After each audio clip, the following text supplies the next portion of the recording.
I inquired carefully, in the interests of ethnology, as to what methods of courting were in vogue previously. They said people married each other because they loved each other. I hoped other ethnologists will follow this inquiry up, for we may here find a real golden age, which, in other races of humanity, lies away in the mists of the ages behind the Kitchen Middens and the Cambrian rocks.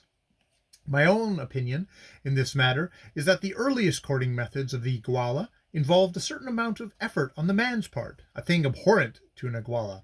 It necessitated his dressing himself up, and likely enough fighting that impudent scoundrel who was engaged in courting her too, and, above all, serenading her at night on the native harp, with its strings made from the tendrils of a certain orchid, or on the marimba amongst crowds of mosquitoes.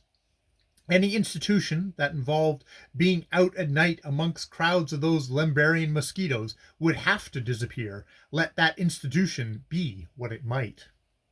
The Iguala are one of the dying out coast tribes. As well as on Lmbrn Island, their villages are scattered along the banks of the lower Ogwe and on the shores and islands of Elvia Zonglang. On the island they are, so far, undisturbed by the Fan invasion, and laze their lives away like lotus eaters. Their slaves work their large plantations, and bring up to them magnificent yams, ready prepared oguma, sweet potatoes, pawpaw, etc., not forgetting that delicacy odekia, cheese. This is not an exclusive inspiration of theirs, for the Mpongwe and the Benga use it as well. It is made from the kernel of the wild mango, a singularly beautiful tree of great size and stately spread of foliage. I can compare it only in appearance and habit of growth to our Irish or evergreen oak, but it is an idealization of that fine tree.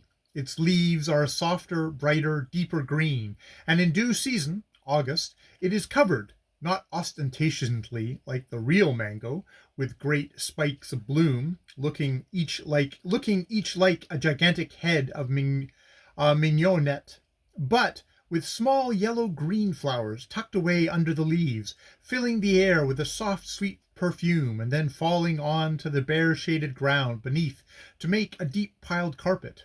I do not know whether it is a mango tree at all, for I am no botanist, but anyhow the fruit is rather like that of the mango in external appearance, and in internal still more so, for it has a disproportionately large stone.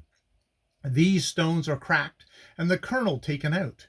The kernels are spread a short time in the shade to dry, then they are beaten up into a pulp with a wooden pestle, and the pulp put into a basket lined carefully with plantain leaves and placed in the sun, which melts it up into a stiff mass. The basket is then removed from the sun and stood aside to cool. When cool, the cheese can be turned out in shape, and can be kept a long time if it is wrapped round with leaves and a cloth, and hung up inside the house. Its appearance is that of almond rock, and it is cut easily with a knife, but at any period of existence, if it is left in the sun, it melts again rapidly into an oily mess. The natives use it as a seasoning in their cookery, stuffing fish and plantains with it, and so on, using it also in the preparation of a sort of sea pie they make with meat and fish. To make this, a thing well worth doing, particularly with hippo or other coarse meat, reduce the wood fire to embers, and make plantain leaves into a sort of bag or cup. Small pieces of the meat should then be packed in layers with red pepper and odeika in between. The tops of the leaves are then tied together with fine tie, and the bundle, without any saucepan of any kind, stood on the glowing embers, the cook taking care there is no flame. The meat is done, and a superb gravy formed, before the containing plantain leaves are burnt through. Plantain leaves will stand an amazing lot in the way of fire. This dish is really excellent, even when made with python, hippo, or crocodile. It makes the former most palatable, but of course it does not remove the musky taste from crocodile. Nothing I know of will.